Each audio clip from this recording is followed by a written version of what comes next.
Assalamualaikum warahmatullahi wabarakatuh. Salam sejahtera bagi kita semua. Salam kebajikan. Perkenalkan, nama saya Rahma Yuwidia.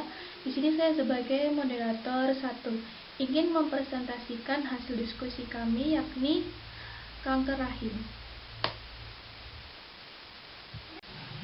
Pertama-tama, perkenalkan nama anggota kelompok saya, yaitu Mawada Fitriah, Intan Marsalia, Durmadini Radwiyanti, dan saya sendiri, Rahma Yuwidia. Apa itu kanker rahim? Kanker rahim merupakan kanker ganas yang tumbuh pada endometrium, lapisan rahim.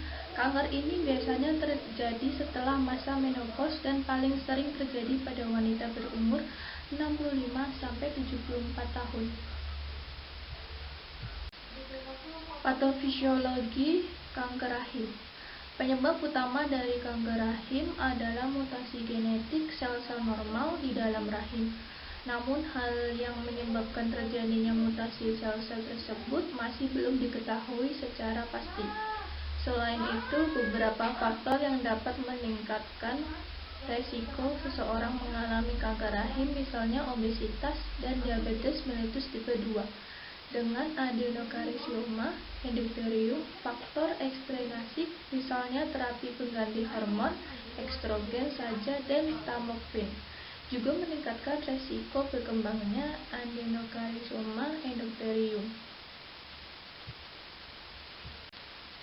Etiologi kanker rahim. Karsioma endometrioid adalah subtipe kanker endometrium yang paling umum. Adenokarsioma endometrium berkembang sebagai akibat paparan estrogen yang tidak dilawan. Estrogen memiliki efek regulatif pada endometrium yang menyebabkan hiperplasia endometrium. Profilasi yang tidak terpantau menyebabkan displasia dan kemudian menjadi karsioma. Jaringan adiposa dalam tubuh mengubah androgen menjadi estrogen, dan kondisi seperti obesitas, sindrom metabolik, dan diabetes mellitus tipe 2 yang menyebabkan peningkatan kadar estrogen dan dapat meningkatkan resiko karsioma endometrium. Lebih dari 50% kanker endometrium disebabkan oleh obesitas.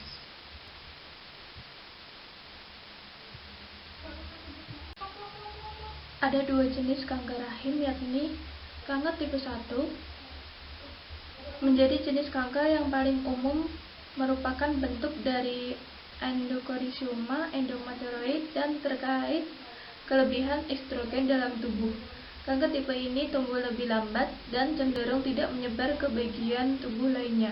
Sedangkan pada kanker tipe 2, terlihat pada wanita pasca menopause, tidak terikat dengan kelebihan estrogen dan cenderung menyebar ke bagian tubuh lainnya.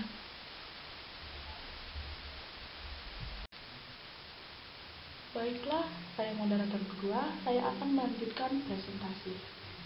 Di sini ada epidemiologi.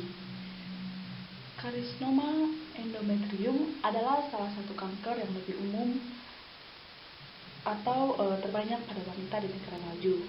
Setiap tahun, sekitar 65.000 wanita menderita kanker rahim di Amerika Serikat, di mana lebih dari 90% berasal dari endometrium, dengan usia rata-rata 61 tahun. Selain itu, wanita kulit hitam dengan kanker rahim memiliki prognosis yang lebih buruk dibandingkan dengan wanita kulit putih. Tingkat kematian juga telah meningkat 100% dalam 20 tahun terakhir. Meskipun angka kematian akibat kanker yang lainnya itu menurun, tetapi angka kematian akibat kanker rahim meningkat, sehingga pasien didiagnosis dengan kanker endometrium paling sering adalah pasca menopause. Selanjutnya ada faktor risiko. Yang pertama, melakukan aktivitas seksual sebelum usia 20 tahun dan bergonta-ganti pasangan saat berhubungan. Yang ketiga, terpapar infeksi yang ditularkan secara seksual. Selanjutnya ada ibu atau kakak yang menderita kanker serviks. Baik, di sini saya sebagai moderator ketiga. Selanjutnya, bagaimana cara mencegah terjadinya kanker leher rahim? Yang pertama, hubungan seksual yang sehat. Yang kedua, dengan vaksinasi. Yang ketiga, kelainan atau penyakit atau lesi prakanker. Apa itu lesi prakanker? Lesi prakanker merupakan awal dari kanker servix yang tidak menimbulkan keluhan. Apabila dibiarkan akan berkembang menjadi kanker servix yang dapat menginvasi jaringan di sekitar atau bahkan menyebar ke organ atau jaringan lain. Selanjutnya, apa itu IVA? Infeksi visual asam asetat merupakan cara sederhana untuk mendeteksi kanker leher rahim sedini mungkin. Pemeriksaan IVA merupakan pemeriksaan screening dari pH smear karena biasanya murah, praktis, sangat mudah untuk dilaksanakan, dan peralatan sederhana serta dapat dilaksanakan selain oleh dokter ginekologi. Selanjutnya, siapa yang dianjurkan untuk tes IVA? Yang dianjurkan untuk tes IVA itu wanita usia tahun yang sudah berhubungan seksual. Di mana dapat dilakukan tes IVA? Dapat dilakukan di bidan atau dokter, puskesmas, dan rumah sakit. Kapan dilakukan tes IVA? Pemeriksaan IVA dapat dilakukan kapan saja, minimal 5 tahun sekali. Baik, selanjutnya saya akan menjelaskan apa artinya jika IVA positif. Jika IVA positif itu berarti mempunyai kelainan atau lesi prakanker. Belum menderita kanker, tetapi bila tidak diobati akan berkembang menjadi kanker. Sedangkan IVA negatif, pemeriksaan IVA ulang secara 5 tahun kemudian. Bila IVA positif dan telah mendapatkan pengobatan krioterapi kontrol, pasca tindakan 2 minggu pemeriksaan ulang, IVA secara 3 bulan. Baik, terima kasih perhatian teman-teman dan sudah mendengarkan penjelasan dari PPT kelompok 7. Saya ucapkan terima kasih. Wassalamualaikum warahmatullahi wabarakatuh.